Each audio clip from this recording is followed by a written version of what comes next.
अर्जुन जी जब 2.5 साल के लिए वनवास गए थे तब साधु वेश धारण करके जंगल और तीर्थ धामों में घूमते फिरते थे।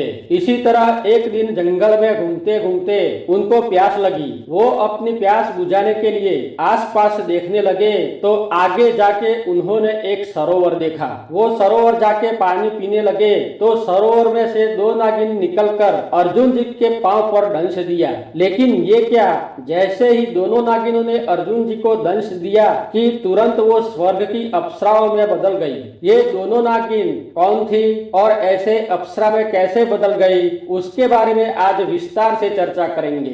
धर्म गंगा चैनल के सभी दर्शक मित्रों को जय श्री कृष्ण, जय माता जी। मित्रों, वीडियो को पूरा जरूर देखें और चैनल को सब्सक्राइब करके वीडियो को लाइक और शेयर जरूर कीजिएगा। और हाँ, बेल आइकन प्रेस करके ऑल पर क्लिक करना ना भूले। चलते हैं वीडियो की ओर। अर्जुन जी को वीर अभिमन्यु के सिवा और 2 महान वीर प्रतापी पुत्र थे जिनका नाम इलेवान और बब्रुवाहन था। सरोवर में से निकली नागिनों जब नारी रूप में बदल गई तो अर्जुन जी ने पूछा कि आप दोनों कौन है और इस सरोवर में क्या करती हो। दोनों स्त्रियों ने कहा कि हम दोनों स्वर्ग की श्रापित अप्सराएं हैं। मेरा नाम उलूपी है और ये चित्रांगना है।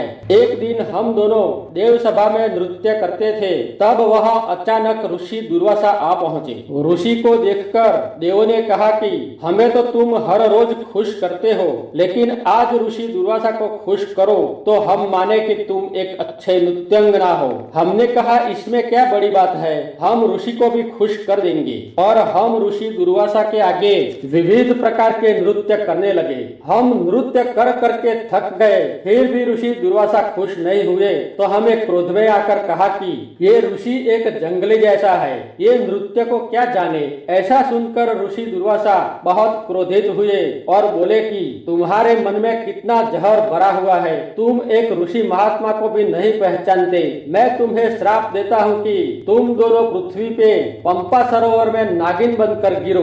दुर्वासा के श्राप से हम दोनों बहुत घबरा गए। हमने 2 हाथ जोड़कर ऋषि दुर्वासा की माफी मांगते हुए कहा कि ऋषिवर, हमें माफ कर दो। भगवंत, हम आपको नहीं पहचान पाए, हमें माफ करके श्राप का निवारण करो। हम ऋषि के आगे बहुत रोए और कहा कि महाराज, हम पृथ्वी लोक में सरोवर में कैसे रह पाएंगे, और वो भी नागिन के रूप में। दुर्वासा को हम पर दया आई और बोले कि मेरा श्राप तो मिथ्या नहीं हो सकता, लेकिन मैं उसका निवारण करता हूँ कि जब भी इंद्रपुत्र अर्जुन पंपा सरोवर आएगा तब उनके चरण स्पर्श करने से तुम्हारा श्राप दूर हो जाएगा और तुम अपने मूल रूप में आ जाओगी। ऋषि तो चले गए, लेकिन हम तब से ये पंपा सरोवर में आपकी राह देख रहे थे।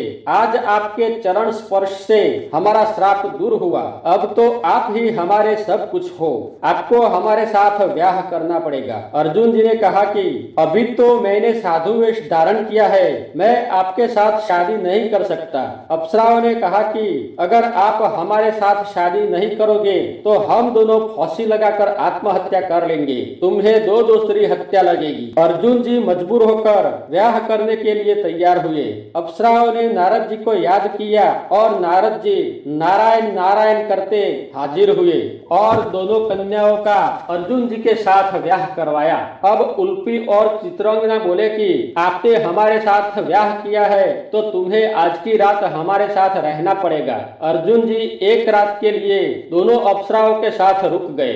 सुबह में जब अर्जुन जी वन जाने निकले तो उलूपी और चित्रांगना बोले कि हमें ज्ञात हुआ है कि हम आपके पुत्रों की माँ बनने वाली है, तो हम इस जंगल में कैसे रह पाएंगे। विवाह किया है तो आपको हमें पालना पड़ेगा। अर्जुन जी ने सोचा कि ये बला ने तो मेरा व्रत भंग किया और अब गले पड़ रही है, क्या करूं। उन्होंने सूर्यदेव को प्रसन्न करके एक मणि मांग लिया। उस मणि को घिसकर एक नगर बनाया और एक अच्छा महल भी बनाया और दोनों को कहा कि ये नगर में तुम सुख से रहो, मैं जाता हूँ। दोनों अप्सराओं ने कहा कि भलेनाथ, फिर से वापस जरूर आना। ऐसा कहकर अर्जुन जी को विदाई दी। अर्जुन जी इधर से द्वारका जाने के लिए निकल गए।